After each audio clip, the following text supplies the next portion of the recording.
nom du Père et du Fils et du Saint-Esprit, ainsi soit-il. Mes bien chers frères et sœurs, amis, cousins, neveux, nièces, chers amis, continuons notre explication de la foi chrétienne, de la doctrine chrétienne.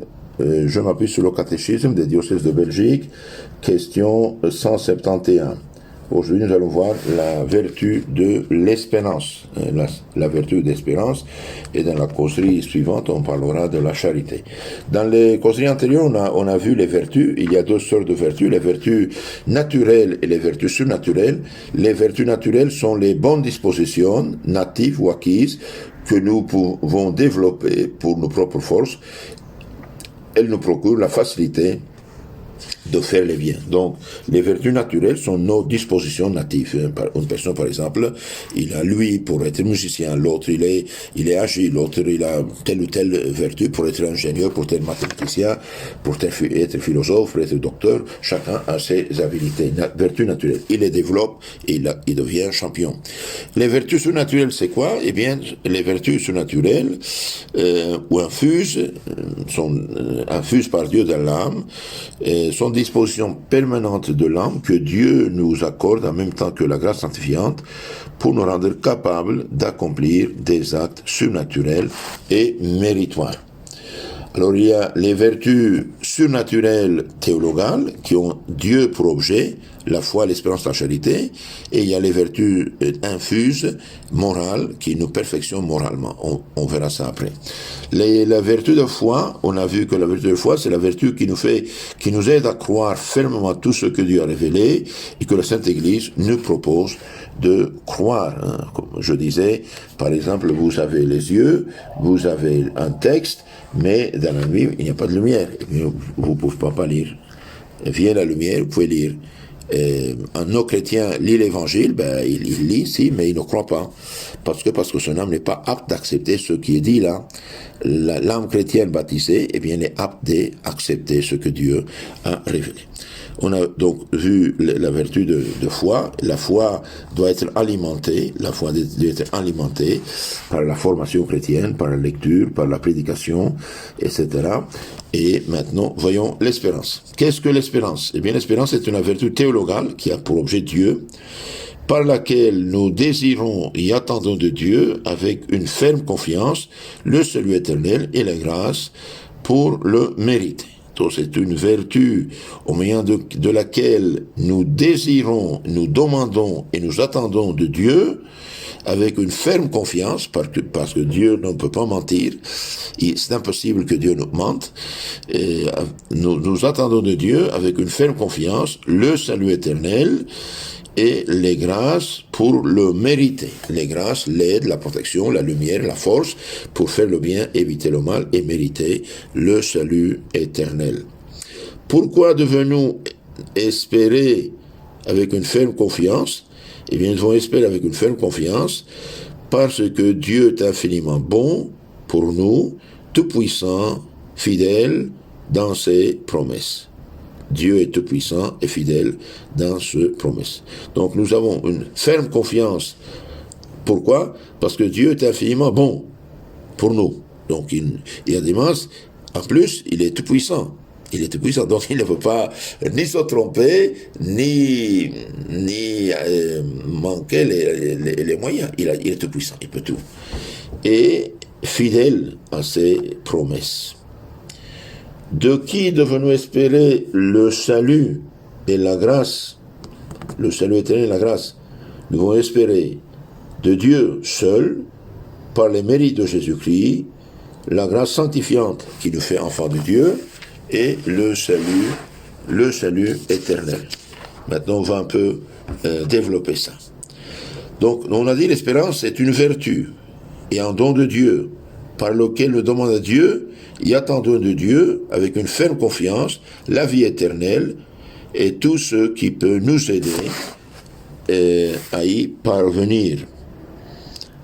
Donc, on a dit, il est question ici de la vertu, et non seulement de l'acte de l'espérance. pour des raisons données, eh bien, on va maintenant expliquer ça. Donc, il y a la vertu, la tendance de l'âme et l'acte. Par exemple, quand Dieu dit à Abraham, vieux, âgé, avec une femme vieille et âgée et stérile, Abraham, tu auras des enfants aussi nombreux que les étoiles du ciel. Bon, je crois, Seigneur, je crois, mais il n'a rien. Donc ça, c'est vertu. Mais quand il a vu naître Isaac, ben ça c'est l'acte. Il a l'enfant, l'objet de son espérance. Donc l'espérance est une vertu, une inclination de l'âme avec laquelle l'homme fait le bien. L'espérance est un don de Dieu, car elle n'appartient pas à l'ordre de la nature. Elle est infuse de Dieu par pure bonté de sa part. L'acte avec lequel la vertu d'espérance nous incline est celui d'espérer, car elle donne, et par elle, donc, nous espérons, c'est-à-dire, nous demandons et nous attendons. Demander, c'est désirer une chose et s'appliquer à l'obtenir. Attendre suppose que celui qui demande a quelque certitude de réussir. L'objet de toute espérance est, en effet, un bien dont elle est privée, mais qu'il est possible d'acquérir, quoiqu'avec peine. Quand on prend la voiture, l'avion, on a l'espérance d'arriver au lieu où on se dirige, n'est-ce pas? Par la vertu d'espérance, nous demandons non seulement aux hommes ni aux saints, par la vertu d'espérance, par la vertu d'espérance, nous demandons non aux hommes ni aux saints, mais à Dieu. Et c'est de lui que nous attendons ce que nous demandons, parce qu'il est le souverain maître, le tout-puissant, le fidèle. Dieu est notre Père et lui seul peut récompenser notre espérance. Les saints ne peuvent être appelés notre espérance parce que c'est Dieu seul notre espérance. Alors l'objet de l'espérance c'est quoi? Eh bien c'est la vie éternelle, le ciel et tout ce que peut nous aider à y parvenir. Ou comme nous le disons dans notre acte d'espérance, le pardon de nos péchés qui nous ouvre la porte du ciel. También nous demandons à Dieu la grâce de bien vivre, la grâce sanctifiante, les grâces actuelles, l'éloignement des fortes tentations et même les biens temporels, pour autant qu'elles servent à notre salut. Nous devons espérer ces différents biens, non pas avec une certitude entière absolue de les obtenir, mais, comme le dit le catéchisme, avec une ferme confiance, c'est-à-dire la certitude entière qu'elles nous seront données pourvu que nous accomplissions ce qui est exigé à cet effet. Quels sont les moyens d'obtenir ce que nous espérons? Eh bien, une vie pieuse et les bonnes œuvres, mais principalement la prière. Une vie pieuse suppose une disposition de la volonté à servir à Dieu, non par nécessité ni par crainte, mais avec un zèle ardent et un vrai plaisir. Il faut éviter soigneusement de confondre ces dispositions avec certaines qui contribuent beaucoup au service de Dieu, avec la satisfaction, le goût que nous trouvons parfois à ce service. Donc nous devons espérer en Dieu en faisant les bonnes œuvres, mais aussi la prière. Les bonnes œuvres, elles sont des moyens certains d'obtenir ce que nous espérons.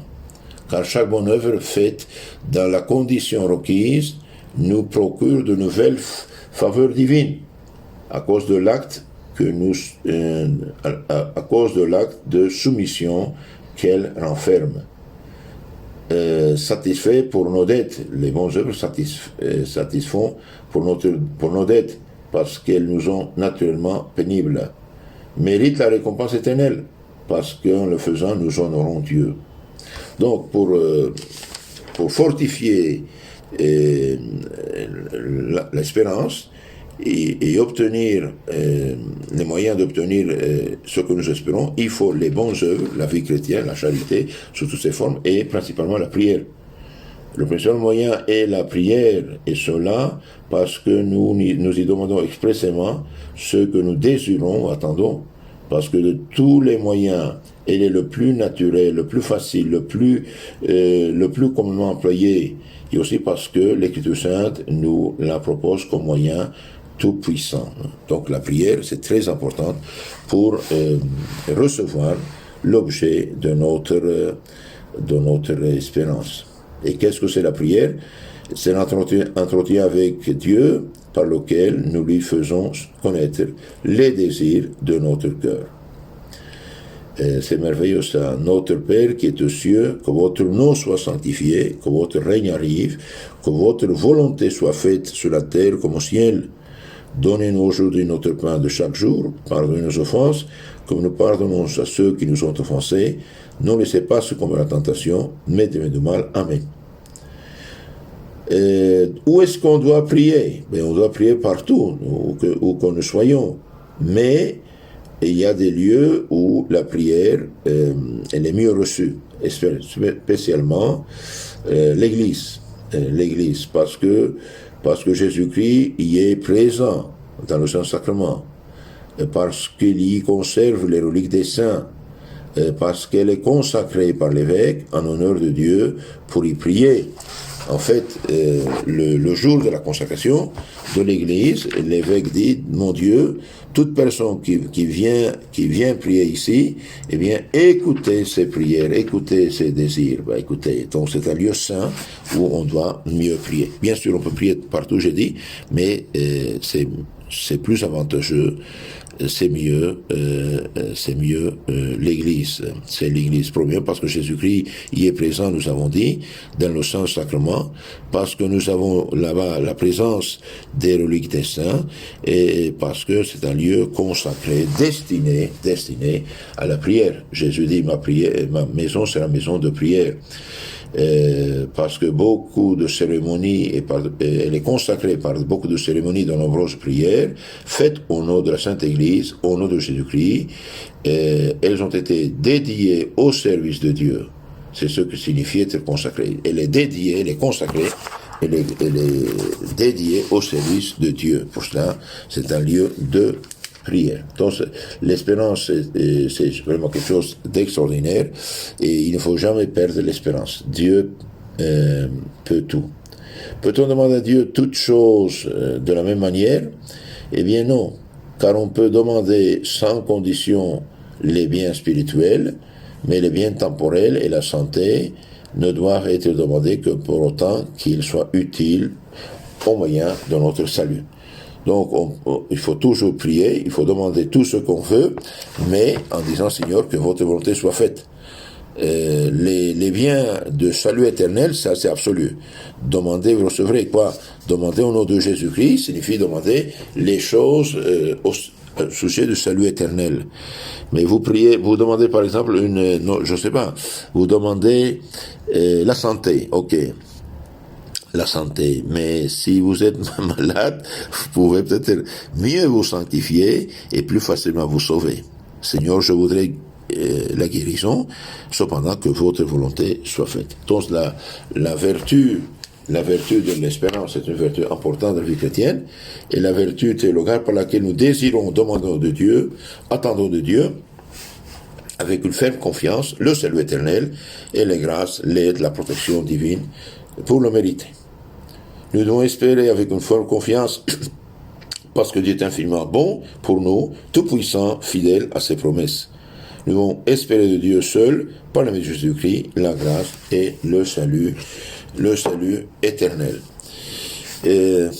Faisons l'acte d'espérance. Mon Dieu, j'espère avec une ferme confiance que vous me donnerez par les mérites de Jésus-Christ le ciel et les grâces pour le mériter, parce que vous êtes infiniment bon pour nous, tout puissants et fidèles dans vos promesses. Dans cette espérance, je veux vivre et mourir. Amen.